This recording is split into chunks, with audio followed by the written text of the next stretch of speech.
আমার স্ত্রী প্রীতি হঠাৎ তার মায়ের বাড়ি চলে গেলেন, কারণ তার ছোটবেলার বান্ধবী সীমা অসুস্থ। বাড়ির সব কাজের ভার যাতে খুব একটা অসুবিধায় না পড়ে, তাই সে তার ছোট বোন মিতুকে কয়েকদিনের জন্য আমাদের সঙ্গে থাকার জন্য পাঠিয়ে দিয়েছে। মিতুর স্বভাব ছিল খুবই সরল এবং সৎ। সে পড়াশোনা শেষ করে এখন চাকরির খোঁজ করছে, তাই আমাদের সঙ্গে থাকা তার জন্য একটি সুযোগ হতে পারে। নমস্কার বন্ধুদের, আজকের এই গল্পে আপনাদের স্বাগতম। আমি একজন যুবকের চরিত্রে আছি, আমার নাম রাহুল। আমি একটি ব্যাংকে ক্যাশিয়ার হিসেবে কাজ করি। আমার দৈনন্দিন রুটিন খুবই ব্যস্ত। বিয়ের পর থেকে প্রীতি বাড়ির সব দায়িত্ব নিয়ে নিয়েছে এবং তার অনুপস্থিতিতে বাড়ির পরিবেশ একদম শুনশান মনে হচ্ছে। প্রীতি ছিল খুব যত্নশীল এবং সুশৃঙ্খল, তাই আমি সব সময় তার সুবিধার জন্য বাড়ির কাজে সাহায্য করার জন্য কাউকে রাখতে আগ্রহী ছিলাম। মিতু এই বিষয়টি ভালোভাবে বুঝতে পেরেছিল এবং নিজের ইচ্ছায় বাড়ির কিছু ছোটখাটো কাজ করার দায়িত্ব নিয়ে নিয়েছে, যাতে আমার রুটিনে কোনো সমস্যা না হয়। প্রীতির মায়ের বাড়ি যাওয়ার পর রাতে বাড়ির নিঃশব্দতা আমাকে অস্থির করে তুলত। এই একাকিত্বে প্রীতির কথা আমাকে খুব মনে পড়ত। এক সন্ধ্যায় যখন আমি কাজ থেকে বাড়ি ফিরলাম, মিতু আমার জন্য খাবার প্রস্তুত করে রেখেছিল। সে প্লেট নিয়ে আমার ঘরে এসে বলল, ভাইজান, খাবার তৈরি হয়েছে, খেয়ে নিন। তার এই সহজ সরল ব্যবহার এবং যত্ন দেখে আমার প্রীতির কথা মনে পড়ে গেল।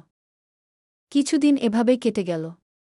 মিতুর প্রতি যত্ন নেওয়া এবং তার সাথে কথা বলা, তাকে পরিবারের সদস্য হিসেবে অনুভব করানো, এগুলো করতে ভালো লাগত।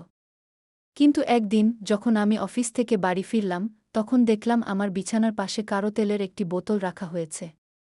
প্রথমে আমি গা করেনি, কিন্তু পরের সময় ভাবতে শুরু করলাম, এটা এখানে কেন রাখা হয়েছে। আমি সেটি তুলে টেবিলের উপর রাখলাম এবং মনে মনে ভাবলাম, হয়তো মিতু এটি কোনো কাজের জন্য রেখেছে। পরের দিন যখন আমি বিকেলে বাড়ি ফিরে আসি, ঠিক ওই জায়গায় আবারও একটি তেলের বোতল দেখতে পেলাম। আমি ভাবতে লাগলাম, এটা প্রতিদিন এখানে কে রেখে যাচ্ছে।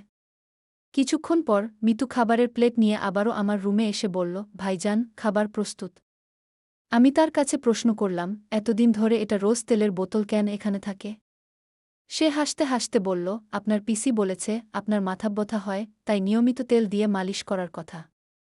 এটা শুনে আমার আনন্দ হলো যে প্রীতির অনুপস্থিতিতে মিতু তার যত্ন নিচ্ছে। কিন্তু তখনই আমার মনে একটি শঙ্কা জাগল, এত তেল লাগালাম কেন যে বোতলের পর বোতল শেষ হয়ে যাচ্ছে। এখন টেবিলের উপর প্রায় 10 থেকে 12 বোতল জমে গিয়েছিল। বিকেলে আমি লক্ষ্য করলাম যে টেবিলে বোতলগুলো বাড়তে বাড়তে বেড়েই চলেছে।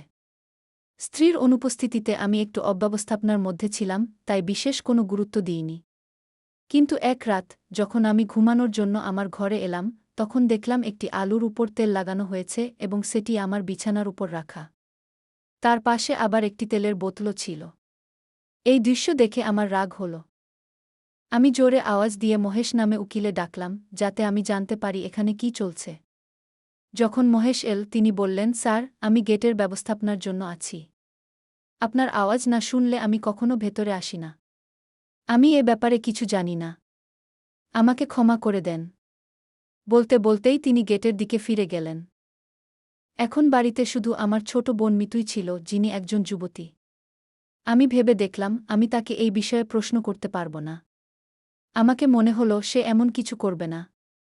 কিন্তু গত কয়েকদিন ধরে তেলের বোতল নিয়ে কিছু অদ্ভুত ঘটনাই ঘটছে। তাই আমি সিদ্ধান্ত নিলাম, আমি এই পরিস্থিতির প্রকৃত কারণ খুঁজে বের করব। আমি একটি পরিকল্পনা তৈরি করলাম এবং আমার মোবাইলের ক্যামেরা ভিডিও মোডে সেটিটা পালং এর উপরে বসিয়ে দিলাম।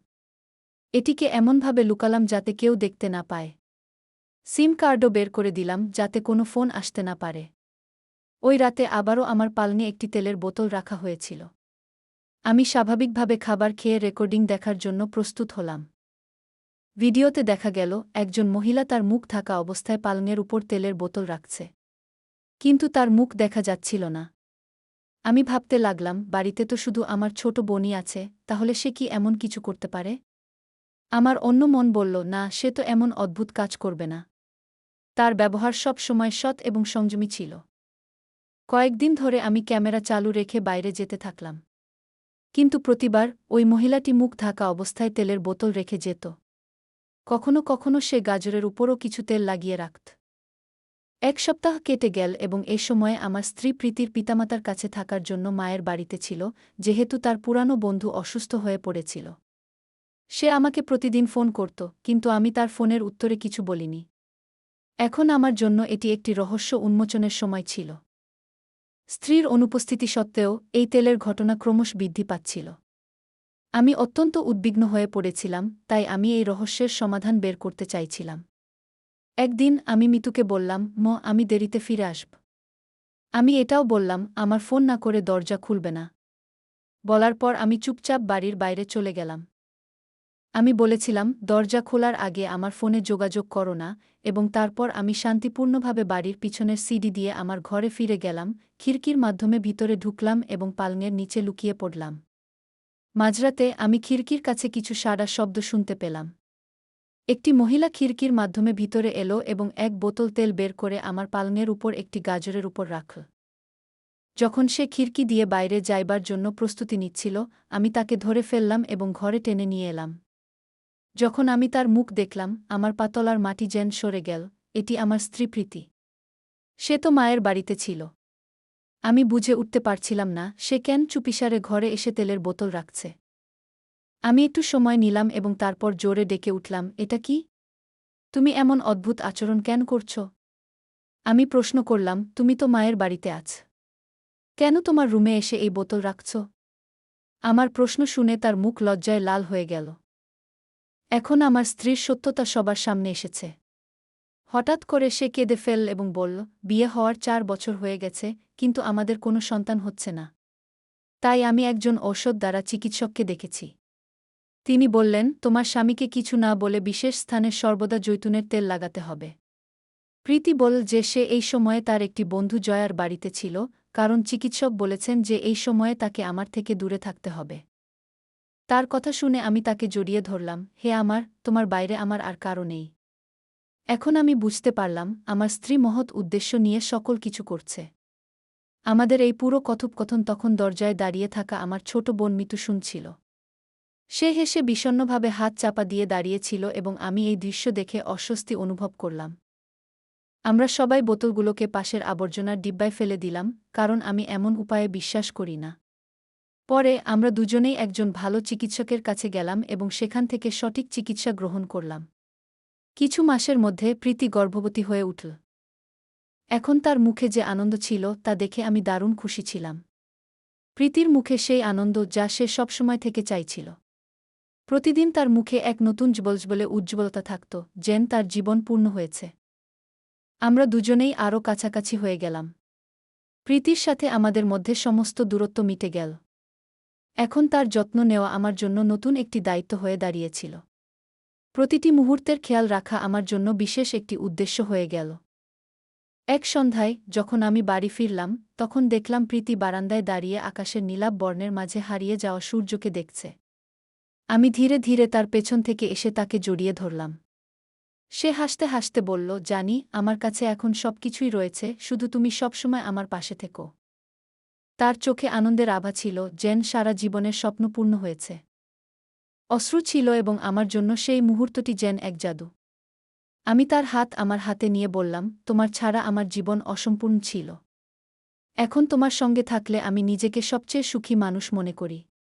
পরে আমরা একে অপরের চোখের দিকে তাকালাম, এবং সেই মুহূর্তে প্রতিটি অসুস্থতা, কষ্ট এবং সকল ভুল বোঝাবুঝি যেন কোথায় হারিয়ে গেল। এখন আমাদের বাড়িতে খুশির হাওয়া বইতে শুরু করেছে। কিছু সময় পর আমাদের পরিবারে একটি নতুন অতিথি এসেছে, যে আমাদের জীবনকে আরও রঙিন করে দিয়েছে। আমরা দুজনেই সেই ছোট্ট হাতটিকে ধরে এক নতুন যাত্রায় অগ্রসর হচ্ছি, আমাদের প্রেমের কাহিনীতে একটি নতুন অধ্যায় শুরু করছি। এখন আমাদের জীবনে প্রেম, হাসি এবং খুশির সেই স্বপ্ন সত্যি হয়েছে যে স্বপ্নটি আমরা একসঙ্গে দেখেছিলাম। তো বন্ধুরা, এটি ছিল আমাদের আজকের দীর্ঘ কাহিনী। আপনাদের এই কাহিনী কেমন লাগল কমেন্ট করে জানাবেন। যদি এই গল্পটি আপনার ভালো লেগে থাকে, তাহলে এটি লাইক করতে এবং আপনার বন্ধুদের সঙ্গে শেয়ার করতে ভুলবেন না। এছাড়াও যদি আরও আকর্ষণীয় কাহিনীর সন্ধান করেন, তাহলে আমাদের চ্যানেলটি সাবস্ক্রাইব করুন এবং বেল আইকনটি চাপতে ভুলবেন না, আপনি আমাদের কোনো গল্প মিস না করেন। ধন্যবাদ।